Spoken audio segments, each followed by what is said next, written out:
Well, good morning. It's good to see you all here, and it's an honor to be speaking for you, and I hope that there's something that sticks with you this morning. That's my deepest hope for all of us. The seed of the awakening this month is wholeness, and this week's focus is on enriching the world with wholeness. A couple of weeks ago, we looked at wholeness through the lens of how we see the world. And I started by asking the same question as Albert Einstein. Do we live in a friendly or a hostile world, remember?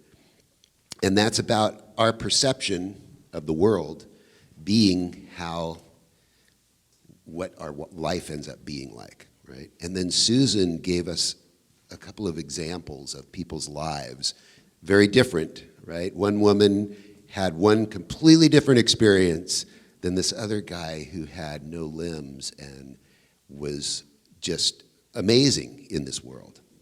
So, and then last week, Reverend Elizabeth talked about examining our own thinking and sifting through the junk thoughts to find the treasure within us that's already hidden within us.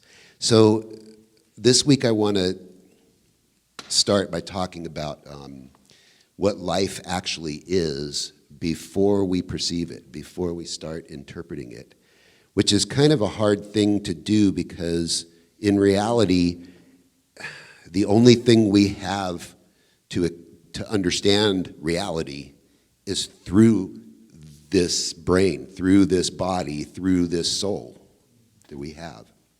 But we're going to try. We're told in this teaching that life is one with a capital O, right? Life with a capital L. So we're used to thinking of, this is dead and this is alive, and there's this life-death cycle that we call, science says, well, that's dead and that's life and living. But I'm talking about life with a capital L that isn't limited by anything here, but is enhanced by what's here, right? All of it. Ernest Holmes says, we do not need to look for a law of health as opposed to a law of disease. There's only one law. The very force that makes us sick can heal us.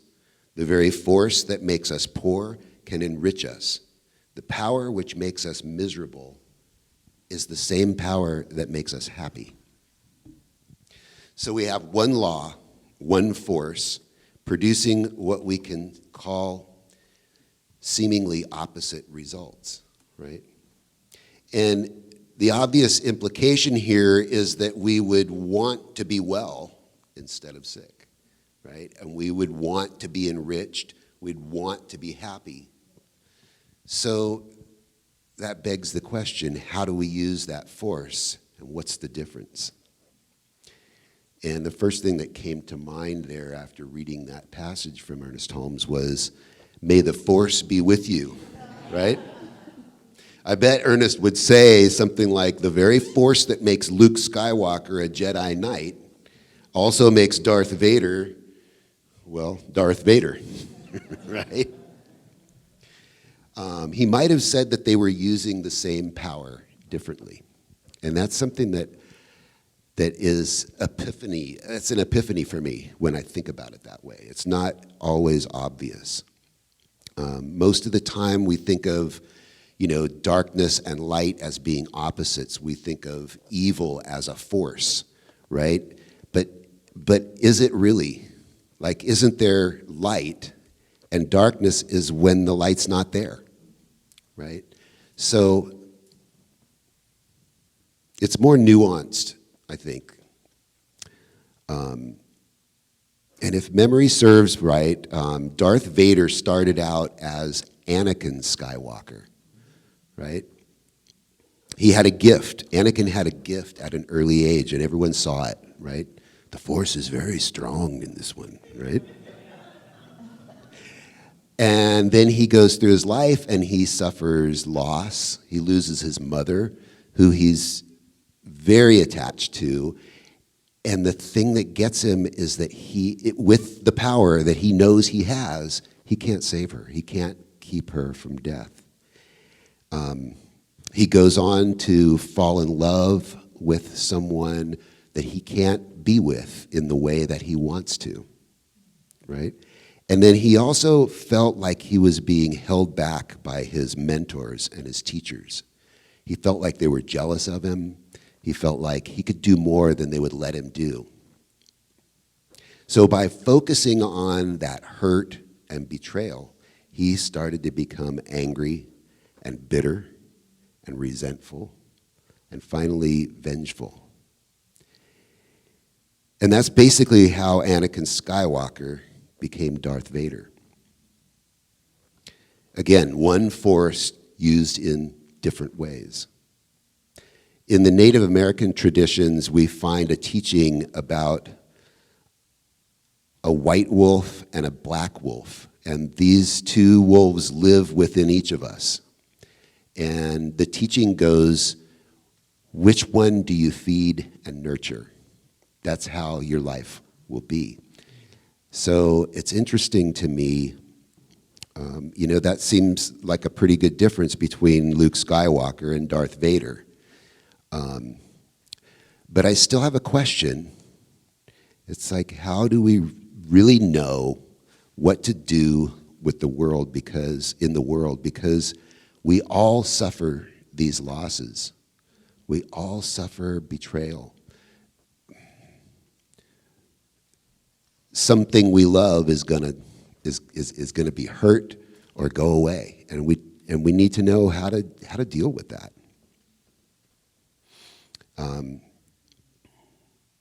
And so, it occurs to me to remind ourselves that we're spiritual beings having a human experience, and not the other way around, right? We're spirit, and we have these experiences. And I say that because negative emotions and negative feelings are just deeply human. They're part of what it means that these characters live simultaneously within each of us, right? The dark wolf and the white wolf, Cain and Abel, Darth Vader and Anakin Skywalker. It's almost like we have two different minds. And it turns out we do have two different minds. Hey, you guys have all heard the phrase, he wasn't in his right mind. Have you ever felt like that yourself? I just wasn't in my right mind when that happened, right? And it is your right mind that you want to be in. Some of you might know of a certain brain research doctor by the name of Jill Bolte Taylor. She gave a TED Talk that is one of the most popular ever TED Talks. And it's about her having a stroke where the left hemisphere of her brain went offline for about 5 days. And she describes what that was like to truly be living from her right brain. And what's interesting about this is that she was a scientist studying the brain. And it's great what she talks about.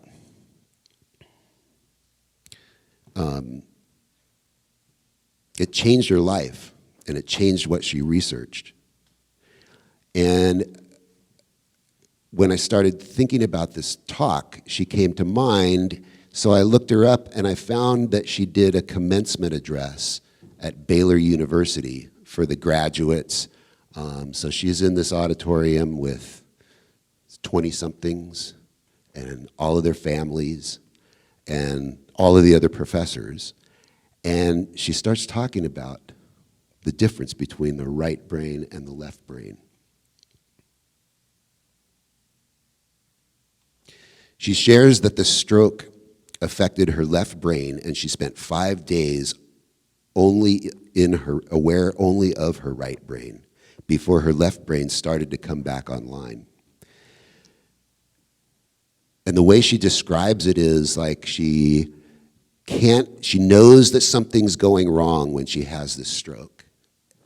She can't figure out how to use her phone, but she knows she needs to call and get help.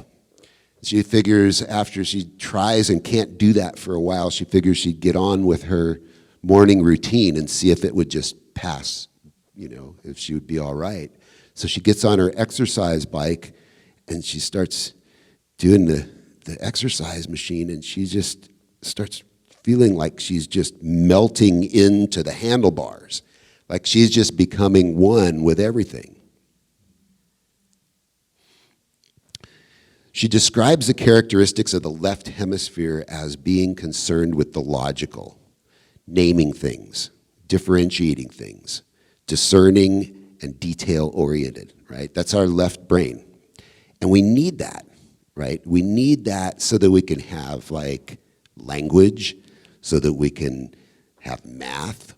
I mean, without our left brains, we wouldn't be able to talk to each other, we wouldn't be able to communicate. So we need this.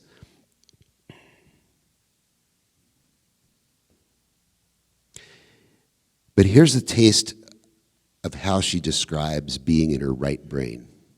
She said, and this is talking at the commencement speech, she said, "We are swimming in a sea of electromagnetic radiation, an energy field. This is the domain of our right minds. It pays attention to our whole lives. We are the amazing energy processing machines. The character of our right mind perceives the world as a collective whole, completely attached to this present moment." She goes on to say how these two halves are structurally separate, right? If you take your brain out of your head, your brain will fold over into two halves, and they're mirror images of each other, but they're completely separate and they're functionally different. Your right brain processes the information, the same information, completely differently than our left brains process it. And what she talks about is they remain two halves of a whole.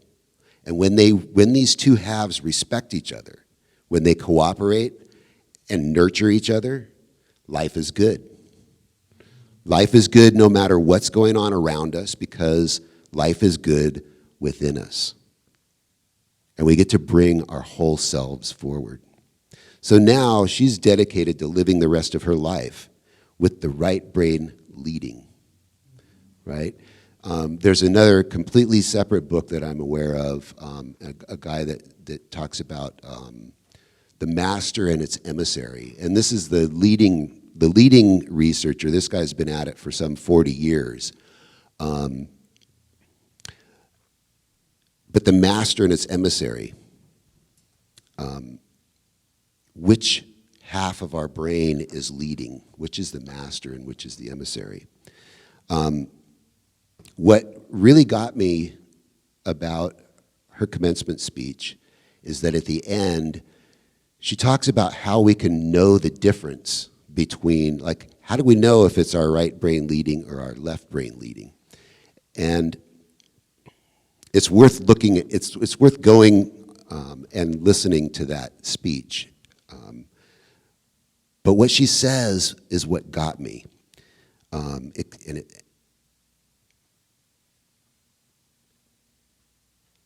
Whether or not we're showing up in life as whole. And it's right out of A Course in Miracles, what she said. We may wonder how to know whether we're in our left brain or our right brain, which is the master and which is the emissary. She said it's really easy. The left brain would rather be right than happy, and the right brain would rather be happy than right. And that's pretty much it, isn't it? Like, that's how we know. We need to be right enough, but we need to be happy first. And that's how we can show up with compassion. We can show up with understanding and curiosity. We can bring our whole selves forward.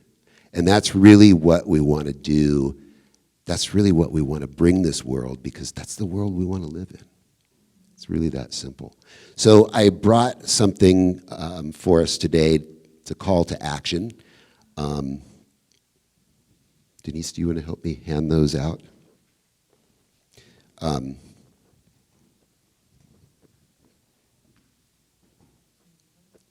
I've got one. Do you want to hand? Let's hand these out. Sorry. I made enough for everyone because it's kind of, the way I look at this is it's kind of left brain, right brain. It's a Christmas to-do list. And one list is what our left brain wants to do, and the other list is what our right brain can lead with.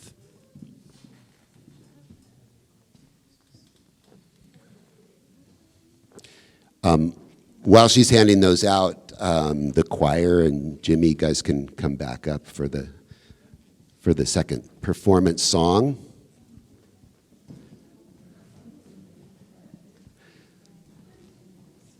Does everyone have one? So on our Christmas to-do list, we do want to buy presents, but we also want to be present, right? We want to wrap gifts, but we want to wrap people in hugs. We want to show our connection. We want to send gifts, but we also want to send peace. We want to donate food, and we want to eat food, right? And we want to see the lights, but we really want to be the light, right? So, I want to acknowledge that this time of year can be a pretty stressful time for a lot of us.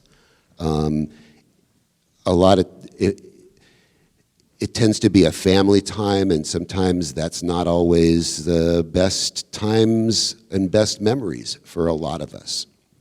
And I just want to acknowledge that.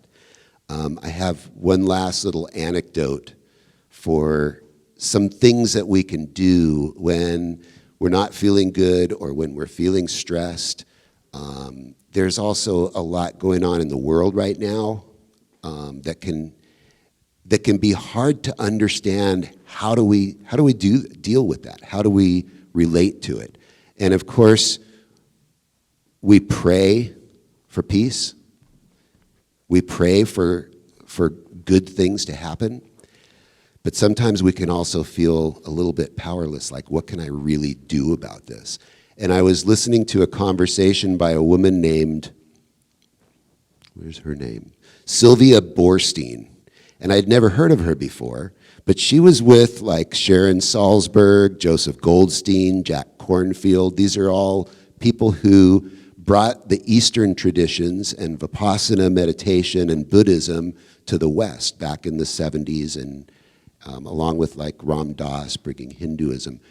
And she is this wonderful lady that has been teaching meditation and Buddhism for years, and you can just tell by listening to her how she calls it poise and compassion. That's where she lives, in herself. And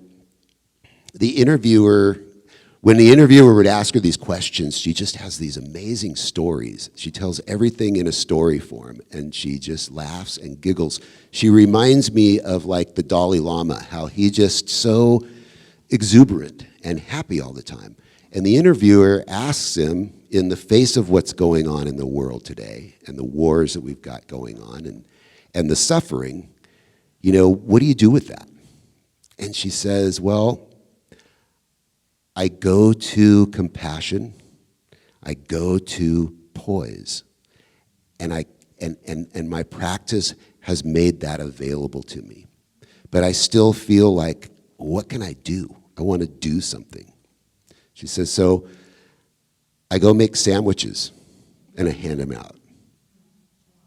And that just hit me. So that's what I wanted to say to you. If things aren't feeling good, you don't feel like you know what to do, make some sandwiches and hand them out and say Merry Christmas.